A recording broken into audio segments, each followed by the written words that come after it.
کو مد نظر رکھ کے پڑھیں تو آپ کو لگے گا یہ ساری کی ساری چیزیں جو چوری شدہ ہیں. کارل مارکس نے کوئی نئی بات نہیں کی. وہ سارا ریاست کا جو اس نے خاکہ بنایا وہ تو بھائی ہم مسلمانوں سے مستعار لیا اس نے. خیر تو اقبال جو فلسفہ پیش کرتے ہیں وہ ایک ایسی ریاست کا خاکہ پیش کرتے ہیں, ایک ایسی ریاست کا خواب دیکھتے ہیں جہاں پہ اسلام کو عملی طور پر نافذ کیا, جہاں اسلام کا امپلیمنٹ ہو اور ایک ایسی آزاد ریاست ہو جہاں ساری قومیں جو ہیں وہ آزادی کے ساتھ زندگی بسر کریں. اقبال کی شاعری میں بار بار کہتا ہوں کہ وہ پڑھنا بہت ضروری ہے, جو یہ کہتے ہیں کہ قائد اعظم اور اقبال نے تو ایسا کوئی پاکستان سوچا بھی نہیں تھا, وہ تو ایک سیکولر ریاست بنانا چاہتے ہیں. اقبال نے کہا ملا کو جو ہے ہند میں سجدے کی اجازت. اقبال کا بڑا مشہور یہ شعر ہے, ملا کو جو ہے ہند میں سجدے کی اجازت, ناداں یہ سمجھتا ہے کہ اسلام ہے آزاد. ہے مملکت ہند میں ایک طرفہ تماشا, جی اسلام ہے محبوس مسلمان ہے آزاد. میں نے پہلے بھی ایک دفعہ, آج چونکہ اقبال کا دن ہے لہٰذا آج ضروری ہے کہ ہم اس حوالے سے بات کریں.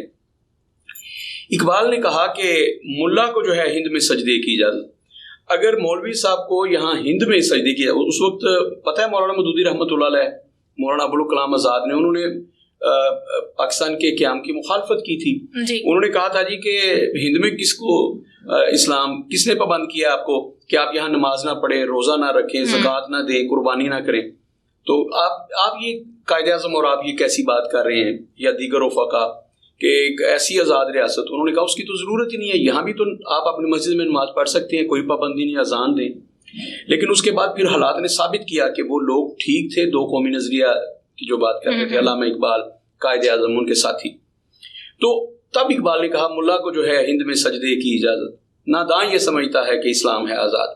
میں نے اس کی وضاحت کی تھی, کیا آج امریکہ میں کسی کو نماز پڑھنے کی پابندی ہے؟ اگر آپ اپنے گھر میں صبح اٹھ کے روزہ رکھنا چاہیں امریکہ میں, تو کیا آپ کو روزہ نہیں رکھنا دیا جاتا وہاں پہ؟ اگر آپ زکوٰۃ دینا چاہیں تو کسی نے آپ کو مجبور کیا کہ آپ زکوٰۃ نہیں دیں؟ کوئی بندہ تسبیح پہ ساری رات اللہ اللہ کرنا چاہے اپنے فلیٹ میں اپنے گھر میں بیٹھ کے, کوئی امریکہ کا قانون اسے منع کرتا ہے کہ آپ تسبیح نہیں کر سکتے؟ بالکل. آپ اپنے گھر میں بیٹھ کے قرآن کریم پڑھنا چاہیں, جی آپ قرآن کریم حفظ کرنا چاہیں, کیا امریکہ میں حافظ قرآن نہیں ہے؟ وہاں حفظ نہیں ہو رہا؟ کیا وہاں پہ دین نہیں پڑھایا جاتا؟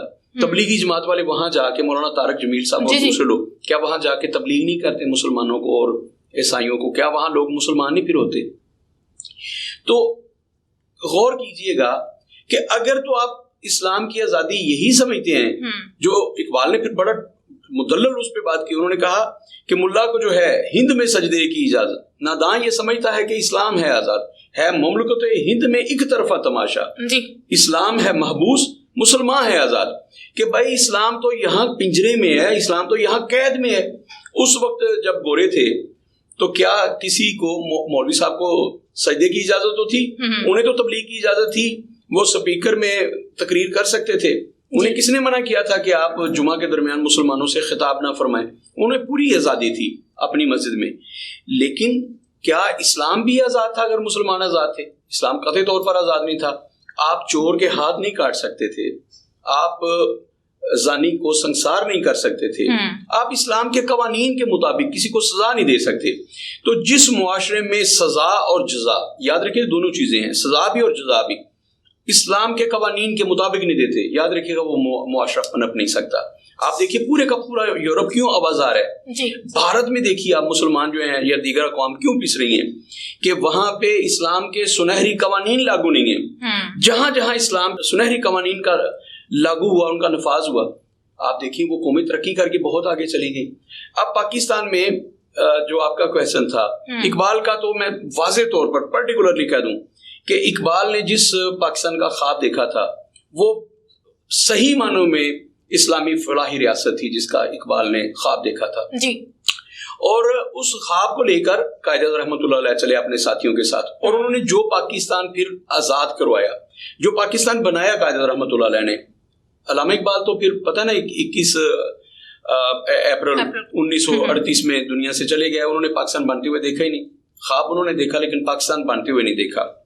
اچھا پھر کیا ہوا کہ قائد اعظم نے 14 اگست 1947 کو ان کے خواب کو تعبیر بخشی. وہ پاکستان بن گیا. جب قائد اعظم سے پوچھا گیا نا کہ پاکستان کا قانون کیا ہوگا, تو انہوں نے کہا کہ قرآن و سنت کے موجودگی میں کسی قانون کی ضرورت ہے. تو اس کا مطلب ان کے مرنے کے بعد، ان کی شہادت کے بعد، میں تو شہادت کہتا ہوں، پھر ہم نے پاکستان کو رہنے نہیں دیا. اب جو نئے شوشے آتے ہیں نا کہ نیا پاکستان بنانا ہے، حقیقی آزادی، اس کا مطلب یہ ہے کہ ہم نے اقبال کی روح کو سمجھا نہیں اور ہم نے وہ پاکستان رہنے نہیں دیا. وہاں پہ اگر اسی پاکستان میں 1948 میں قائد اعظم کی وفات، وہ تو زندگی نے وفا نہ کی، اگر ان کی وفات نہ ہوتی اور پاکستان میں وہ صحیح معنوں میں اسلام کے نظام کا نفاذ کر جاتے تو بھئی آج کوئی نئے پاکستان کو نہ رو رہا ہوتا، کوئی نیا پاکستان تلاش کرنے نہ نکلتا، کوئی حقیقی آزادی لینے کے لیے نہ نکلتا. تو اسلام کا امپلیمنٹ نہیں ہو سکا. آپ نے جتنے بھی آئین بنائے، 56 کا آئین بنایا، ناکام ہوا، امپلیمنٹ نہیں ہو سکا تھا، میں نے اس پہ بھی بات کی ہے. 1973 کا آپ نے آئین بنایا، پوری قوم نے متفقہ فیصلہ دیا جی، لیکن 1973 کا آئین ہوتے ہوئے بھی ہم حقیقی آزادی کے لیے کیوں ترس رہے ہیں؟ کبھی غور کیجئے گا کہ 1973 کا آئین ہو آپ کے ملک میں اور اس کا پوری طرح سے نفاذ ہو. جی، میں نے متعدد مرتبہ کہا ہے کہ 1973 کے آئین کی موجودگی میں کسی اور آئین کی ضرورت نہیں ہے. بھائی یہ جو بات کرتے ہیں نا کہ اسلامی شرعی نظام لائیں، تو یہ 1973 کا آئین تو سب سے پہلے اس بات کی گواہی دیتا ہے کہ وہ اس قرآن و سنت کے تابع ہے، مطلب گورے کے قانون کے تابع نہیں ہے. اس میں سب سے پہلے یہ شک شامل کر دی ہے کہ ہر وہ قانون مسترد ہوگا جو قرآن و سنت کے منافی ہوگا. تو 1973 کے آئین کو صرف اس کی روح کے ساتھ آپ نے اس کی امپلیمنٹ ہونا دینا تھا، آپ نے ہونے نہیں دیا 1973 کا آئین. اب جو بندے نیا پاکستان بنانے کے لیے نکلے نا، یہ حقیقی آزادی، اس کا مطلب یہ ہے کہ اگر آپ ایک بات کے لیے آواز اٹھا دیں کہ اس ملک میں آئین اور قانون کی حکمرانی ہوگی، چلے، کیونکہ لوگ بد کے ہوئے ہیں قرآن اور حدیث سے. قرآن و سنت کا جیسے ہی میں نام لوں گا نا کہ یہاں پہ قرآن و سنت کا نفاذ کیا جائے وہ قوانین، تو لوگ بدک جائیں گے، وہ کہیں گے مولوی، یہ تو مولوی والی بات کر رہا ہے. اچھا یہ چاہتا ہے کہ بھائی میں کہتا ہوں کہ آپ یہ نعرہ چھوڑ دیں کہ اس ملک میں شریعت نافذ کی جائے، اس ملک میں اسلام نافذ کیا جائے، اسلامی قوانین نافذ کیے جائیں. آپ یہ کر لیں کہ صرف ایک دفعہ یہ تحریک چلا کے دیکھ لیں کہ 1973 کے آئین کو اس کی روح کے مطابق جیسے آپ نے بنایا ہے اس میں کوئی ترمیم نہ کی جائے. ویسے تو قانون میں ترمیم کرنا یہ کوئی قرآن و حدیث نہیں ہے، اس میں 100 نہیں 1 کروڑ دفعہ ترمیم کی جا سکتی ہے. یہ نہیں کہ اس میں ترمیم کی نہیں جا سکتی، جیسے جیسے حالات ہو، لیکن آپ اس میں کوئی ایک ترمیم نہ کریں اور اس 1973 کے آئین کو جیسا بنا تھا اس کی روح کے مطابق آپ نافذ کر دیں. عیشا یقین جانیے کہ اس ملک میں کسی چیز کی ضرورت نہیں رہے گی، پاکستان اپنے پیروں پہ کھڑا ہو جائے گا. اب عمران خان صاحب کو یا جن کو شکایتیں ہیں وہ شکایت کیوں ہے کہ یہاں قانون کی حکمرانی نہیں ہے. جو عمران خان صاحب کہتے ہیں نا کہ یہاں امیر کے لیے پاکستان اور غریب کے لیے، ان کے لیے بھی اور پاکستان ہے، ان کو بھی عدالتیں ویسے ریلیف دیتی ہیں رات کے 12 بجے اٹھ کے. تو سچ مجھ یہاں اشرافیہ کے لیے اور پاکستان ہے، غریب آدمی کے لیے اور پاکستان ہے. تو جب 1973 کا آئین سب کے لیے ایک جیسا ہوگا، آئین سب کے لیے ایک جیسا ہوگا، تو پھر کیا ہوگا؟ پھر کسی کے لیے رات کے یہ نہیں ہوگا کہ آپ کے لیے رات کے 12 بجے عدالتیں کھل جائیں اور میرے لیے صبح کے 12 بجے بھی نہ کھلیں، مجھے صبح بھی تنخواہ دیا جائے کہ تم جاؤ. پھر سب کو اچھا یہ نہیں ہوگا کہ کچھ لوگوں کے بچے جو ہیں وہ جا کے پڑھیں دانش اسکول میں جس کی اعلیٰ بلڈنگ ہے بہت شاندار، پھر یہ تفریق نہیں ہوگی، اور میرے بچے ٹاٹ والے اسکول میں پڑھیں جہاں چھت ٹپک رہی ہے، بارش آ جائے تو وہاں بیٹھنے کی جگہ نہیں ہے، جہاں ایک کمرے میں کلاس روم میں بھینسیں بندھی ہوئی ہیں اور دوسرے کمرے میں بچے پڑھ رہے ہیں اور چھت ٹپک رہی ہے. اور بعض اسکول ایسے ہیں جن کا یہ خطرہ ہوتا ہے کمرے میں آپ بچے کو نہ سردیوں میں بٹھا سکتے ہیں نہ گرمی میں دھوپ سے بچانے کے لیے بٹھا سکتے ہیں، ڈر ہوتا ہے کہ چھت ابھی کی ابھی گری. تو پھر ایک کلاس کے لیے دانش اسکول اور دوسری کلاس کے لیے وہ جن کو آپ ٹاٹ والے اسکول کہتے ہیں وہ تفریق نہیں رہے گی، کیونکہ آئین جو ہے ریاست سب کو یکساں ماحول دینے کی پابند ہے.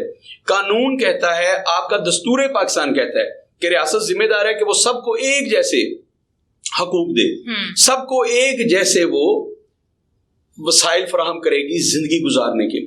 پھر اس میں عمران خان کے لیے کوئی اور نہیں ہوں گے، پھر میرے لیے بھی وہی ہوں گے اور نواز شریف کے لیے. پھر کوئی بندہ 50 روپے کے اسٹامپ پہ دوائی لینے لنڈن نہیں بھاگ جائے گا.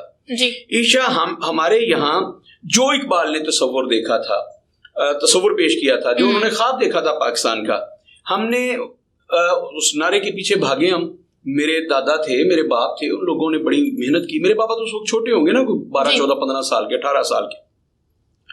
آپ کے والد صاحب شاید پیدا بھی نہ ہوئے جب پاکستان بنا ہے.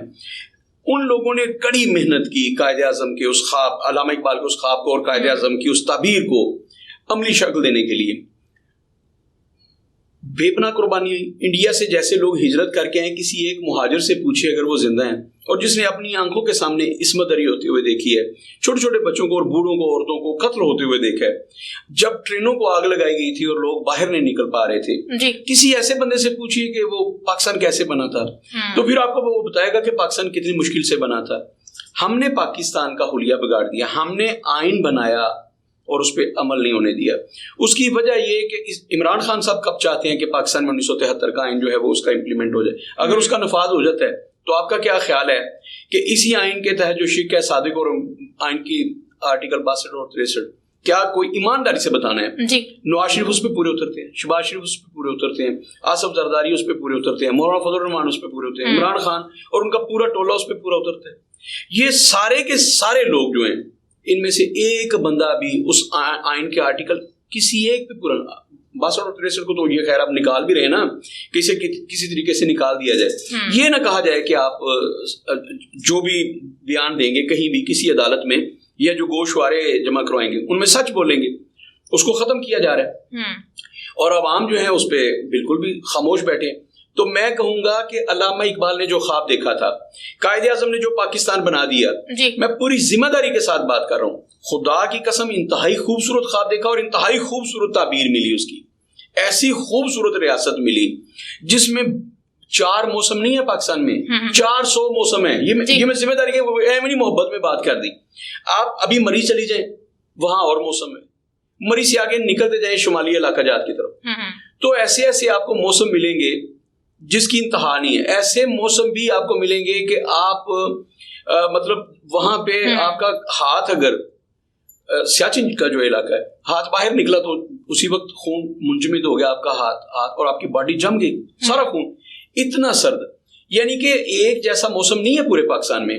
آپ سبھی ابھی بھی چلے جائیں, ملتان کی طرف چلے جائیں, تو یہ موسم نہیں ہے جو آپ یہاں لاہور اور اس کے قرب و جوار میں محسوس کر رہے ہیں. تو مطلب پاکستان میں صحرا کا موسم اور ہے, سمندر کا موسم اور ہے, اور شمالی علاقہ جات سارے کے سارے شمالی علاقہ جات کا موسم ایک جیسا نہیں ہے. اسلام آباد سے درجہ حرارت کم ہونا شروع ہوگا اور وہ -8 پہ چلا جائے گا, -10 پہ چلا جائے گا, -12 پہ چلا جائے گا. تو یہ میرا پاکستان ہے جس میں نے ذمہ داری کے ساتھ کہا کہ یہاں 4 موسم نہیں ہے. قدرت نے آپ کو سارے موسم دیے, جتنے موسم. اچھا کہیں پہ 6 مہینے کی رات ہے اور 6 مہینے کا دن ہے, 6 مہینے سورج کو لوگ ترس جاتے ہیں. آپ کا ملک دیکھیے کتنا خوبصورت ملک ہے, آپ سورج کے لیے ترستے نہیں ہیں. اچھا رات کے لیے آپ کو بہت انتظار نہیں کرنا پڑتا کہ کب رات ہوگی, ہم اس کو فیل کریں گے. تو قدرت نے آپ کو ہر طرح کے موسم, کسی پھل کے لیے آپ کو ترسنا نہیں پڑتا, کسی خطے کے لیے نہیں ترسنا پڑتا کہ کاش ہمارے ملک میں صحرا ہوتا. ہمیں کیا ضرورت ہے دبئی جانے کی, ہمارے اپنے ملک میں صحرا ہوتا تو ہم صحرا کے مزے لیتے. ہم عرب کے ریگستانوں کو کیوں یاد کریں, آپ کے ملک میں دنیا کا بہترین صحرا موجود ہے, آپ کے ملک میں دنیا کے بلند و بالا پہاڑ موجود ہیں. آپ کو پتا نا K2 دنیا کی دوسری بڑی چوٹی ہے, اور بس اوقات کہا جاتا ہے کہ برف باری کی وجہ سے اس کا جو ہائٹ ہے اس سے بھی بڑھ گئی ہے ہماری جو ماؤنٹ ایوریسٹ سے بھی. اچھا خیر, دنیا کی دوسری بڑی چوٹی ہے آپ کے پاس, دنیا کا سب سے بڑا پہاڑی سلسلہ آپ کے پاس, دنیا کے سب سے خوبصورت میدان آپ کے پاس, اور دنیا کا بہترین سمندر. یہ ترس گئے رشیا والے کہ ہمیں وہ گرم پانی ملے. گرم پانی سے مراد یہ نہیں جو کھولتا ہوا پانی, ایسا پانی جس میں جہاز تیر سکتے ہیں. ان کے سمندر میں تو پانی جمع ہوا ہے. رشیا کے پاس جو سمندر ہے وہ ٹھنڈا پانی ہے, اس میں آپ کاغذ کی کشتی نہیں چلا سکتے. مطلب یہ کشتی چلانا تو بڑی, تو وہ گرم پانیوں کا راستہ تلاش کر رہے ہیں. یہ جو گوادر پورٹ آپ بنا رہے ہیں, بہت سارے ممالک کیوں آپ کو پیسے دینے کے لیے, وہ انبار لگانے کے, لیکن اتفاق سے ہم لوگ غدار ہیں, اس ملک کے غدار ہیں. ہم نہیں چاہتے ہمارا ملک ترقی کرے. میں نام نہیں لیتا کہ اس میں کون کون غدار ہیں. جن لوگوں نے سی پیک کے منصوبے کو روکا, وہ کوئی بھی تھا, عمران خان صاحب کی حکومت تھی یا شہباز شریف کی حکومت, مجھے اس سے کوئی غرض نہیں ہے. یہ کارکن غور کریں کہ کس کے دور میں روکا ہے وہ منصوبہ. جس نے وہ منصوبہ روکا ہے وہ اس ملک کا غدار ہے. اگر وہ ملک ہمارے ملک میں سی پیک بن جاتا تو یقین جانیے لوگ بھول جاتے کہ ہم نے دبئی جانا ہے. دبئی آپ کو پتہ ہے نا, ان کے پاس تو کچھ بھی نہیں ہے. ہمارے پاس, میں نے بتایا کہ 400 موسم ہے, آپ کے پاس دنیا کی ہر چیز موجود ہے. اگر آپ پہاڑی علاقوں میں جانا چاہیں تو آپ کے پاس موجود ہے, آپ میدانی علاقے میں جانا چاہیں, سمندر کا لطف لینا چاہیں, آپ صحرا میں جانا چاہیں, پھر جس موسم کا لطف لینا چاہیں, ایک ہی پاسپورٹ پر آپ سارے لطف لے سکتے ہیں. اتنا خوبصورت ملک, ہمارے ملک میں سرمایہ آنے کے لیے مچل رہا ہے, تڑپ رہا ہے سرمایہ آنے کے لیے, ہم لوگ نہیں آنے دیتے. سی پیک کو ہم نے اس لیے روک دیا کہ ہمیں ڈالر مل گئے تھے ذاتی اکاؤنٹ میں کہ اس منصوبے کو نہیں بننے دینا, ہم نے اس کو روک دیا. یہ برملا کہنا چاہیے. تو پاکستان تو وہی ہے جو اقبال نے خواب دیکھا تھا, پاکستان وہی ہے جو قائد اعظم بنا کے گئے تھے, خوبصورت ترین پاکستان.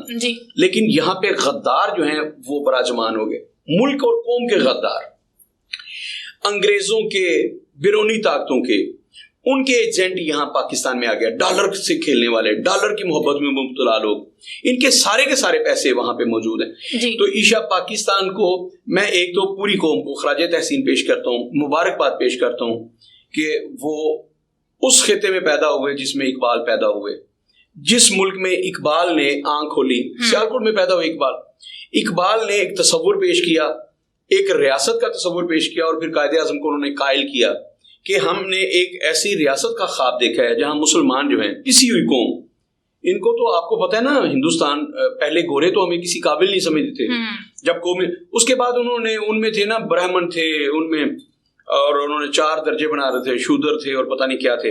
تو وہ جو اچھوت تھے ان کو پاس بھی نہیں پھٹکنے دیتے تھے, اچھوت جو گلی سے نہیں گزر سکتا تھا ان کی, تو وہ مسلمانوں کو بھی وہی درجہ دیتے تھے کہ یہ اچھوت قوم ہے. تو پھر 2 قومی نظریہ پیش ہوا, پھر پاکستان بنا. عشاء پاکستان بن گیا ہے, اس میں نیا یا پرانے والی کوئی تخصیص نہیں ہے, بہترین پاکستان. اس میں آزادی ہمیں مل گئی گوروں سے 14 اگست 1947 کو. اب کسی حقیقی آزادی کی ضرورت نہیں ہے. ضرورت اس بات کی ہے کہ 1973 کے آئین کو اس کی روح کے مطابق نافذ کر دیا جائے, تمام ادارے اس کے تابع کام کریں, 1973 کے آئین کے تابع کام کریں. میں شریعت محمدی کا نام لینا چاہتا تھا, میں نے لیا, میں نے پہلے کہہ دیا کہ یہاں پہ میں ذمہ داری کے ساتھ کہہ رہا ہوں کہ 1973 کے آئین کے ہوتے ہوئے میں سمجھتا ہوں کہ ضرورت نہیں ہے کہ آپ شریعت محمدی یا آئین و سنت کا نام لیں. 1973 کا آئین قرآن و سنت کے تابع ہے اور آئین میں لکھا ہوا ہے. 1973 کے آئین کو آپ نافذ کر دیں, اس کی اصل روح کے ساتھ, پوری طاقت اور توانائی کے ساتھ نافذ کر دیں, اور پھر کوئی کالا کوئی گورا, کسی کو کسی پہ برتری نہیں, سب کو ایک جیسے حقوق ملے. کوئی بندہ اگر چوری کرتا ہے تو وہ اسی جیل میں جائے گا جہاں ایک غریب آدمی جاتا ہے, اسی میں نواز شریف بھی جائیں گے, اسی میں شہباز شریف بھی جائیں گے, اور اسی میں عمران خان صاحب جائیں گے. ان کے لیے کوئی ایلیٹ کلاس کی جیل نہیں ہوگی. جس کا بھی علاج ہوگا اسی ہاسپٹل میں ہوگا. میرے بچے جس اسکول اور کالج میں تعلیم حاصل کر رہے ہیں, اگر عمران خان کے بچے بھی اسی اسکول اور کالج میں تعلیم حاصل کریں تو دنیا کی اعلیٰ ترین یونیورسٹیاں پاکستان میں بنیں گی, دنیا کے اعلیٰ ترین اسکول یہاں بنیں گے. پھر کسی اسکول میں ٹاٹ نہیں ہوگا, کیونکہ MNA کو پتا ہوگا, لیڈر کو پتا ہوگا, منسٹر کو پتا ہوگا, پرائم منسٹر کو پتا ہوگا کہ میرا بچہ بھی آج ٹاٹ پہ بیٹھا ہوا تھا. عشاء ریاست پاکستان ریاست کے ہر شہری کے ساتھ وعدہ کرتی ہے کہ ہم آپ کو یکساں ماحول دیں گے, یکساں وسائل دیں گے. ہم نے چونکہ آئین کو اپنایا نہیں, ہم نے پاکستان میں 1973 کا آئین نافذ نہیں ہونے دیا, اس لیے ہم نے پاکستان کا, پرانے پاکستان کا, حقیقی آزادی کا, بہت حقیقی آزادی کا, اور کسی نے جو پوسٹ کی تھی اس کا ریفرنس دے کے میں بات کو ختم کرتا ہوں. ہمارے جس ملک میں ایک ہوتا ہے دیسی گھی, اچھا جس ملک میں ساتھ یہ بھی لکھنا پڑے دیسی گھی, تو دیسی گھی ہے نا, خالص دیسی گھی. اب اگلا بینر لگا ہوگا خالص ترین دیسی گھی. جس ملک میں اس کی کلاسیں ہوں دیسی گھی, خالص دیسی گھی اور خالص ترین دیسی گھی. ایمانداری سے بتائیے کیا وہ قوم, اس میں اسلام نافذ کر دیا جائے تو کیا ہوگا؟ اسلام کے ساتھ جو کھلواڑ پھر یہ قوم کرے گی آپ تصور نہیں کر سکتے. تو ہم بے ایمان چور پورے کے پورے, مطلب تو پھر کیا ہو کہ جب آپ اسلام نافذ کر دیں گے تو پھر کسی کے لیے, سب کے لیے ایک جیسا. اگر میرا بیٹا ٹاٹ پہ پڑھ رہا ہے تو پھر نواز شریف کے پوتے نواسے نواسیاں وہ بھی ٹاٹ پہ پڑھیں گے. اگر میں سول ہاسپٹل سے, سرکاری ہاسپٹل سے علاج کرواتا ہوں تو پابند کیا جائے عمران خان کو بھی کہ وزیر آباد میں آپ پہ حملہ ہوا تھا, آپ THQ تحصیل ہیڈ کوارٹر ہاسپٹل جو ہے وہاں کا, آپ جا کے وہاں سے علاج کروائیں گے. عشاء اگر عمران خان صاحب اس ہاسپٹل میں چاہیے, یقین جانیے اس ملک کی تقدیر بدل جاتی. یہ کہہ رہے ہیں, یہ تو بندہ پھر کہہ رہے ہیں میں نے پاکستان میں علاج کرایا. بھائی پہلی بات تو آپ کو ہوا کچھ نہیں, میں تو ذمہ داری کے ساتھ کہہ رہا ہوں, آپ کو کوئی فائر نہیں لگا. اگر لگا بھی ہے تو آپ وزیر آباد کیوں نہیں گئے؟ آپ کیوں چلے گئے شوکت خانہ میں؟ اس کا مطلب کہ آپ نے اپنی کلاس الگ رکھی ہوئی ہے. جب آپ کے حکمران نواز شریف علاج کروانے کے لیے لندن کیوں چلے گئے؟ مریم بی بی کہتی ہے میری ایک چھوٹی سی سرجری اور پاکستان میں نہیں ہو پا رہی. تو بابا آپ نے شریف میڈیکل کمپلیکس کس کے لیے بنایا ہوا ہے؟ جی آپ کا اتفاق ہاسپٹل کس روز کام آئے گا؟ تو جب مریم بی بی کا علاج بھی ان کی سرجری پاکستان میں ہوگی عشاء، تو پھر پاکستان دنیا کا سب سے خوبصورت ملک ہوگا. پھر علامہ اقبال مسکرائیں گے، پھر علامہ اقبال کی قبر روشن ہوگی، وہ اپنی قبر میں گنگنائیں گے اور وہ کہیں گے کہ میں نے جس پاکستان کا خواب دیکھا تھا وہ پاکستان بن گیا. قائد اعظم خوش ہوں گے کہ جو پاکستان میں نے بنایا تھا، جیسا پاکستان میں بنا کے آیا تھا، جو میری خواہش تھی، وہ اللہ رب العزت نے وہ پاکستان ان کو دے دیے. عشاء جب تک 1973 کے آئین پر امپلیمنٹ نہیں ہوتا، اقبال کی روح بھی تڑپتی رہے گی، قائد اعظم کی روح بھی تڑپتی رہے گی. جاتے جاتے ناظرین، جس طرح علامہ اقبال نے نوجوانوں کے لیے اپنی سوچ کا ایک نظریہ لکھا کہ نہیں ہے نا امید اقبال اپنی کشتی ویراں سے، ذرا نم ہو تو یہ مٹی بہت زرخیز ہے. اسی کے ساتھ اپنی میزبانی شرح مان کو اجازت دیجیے. اللہ حافظ.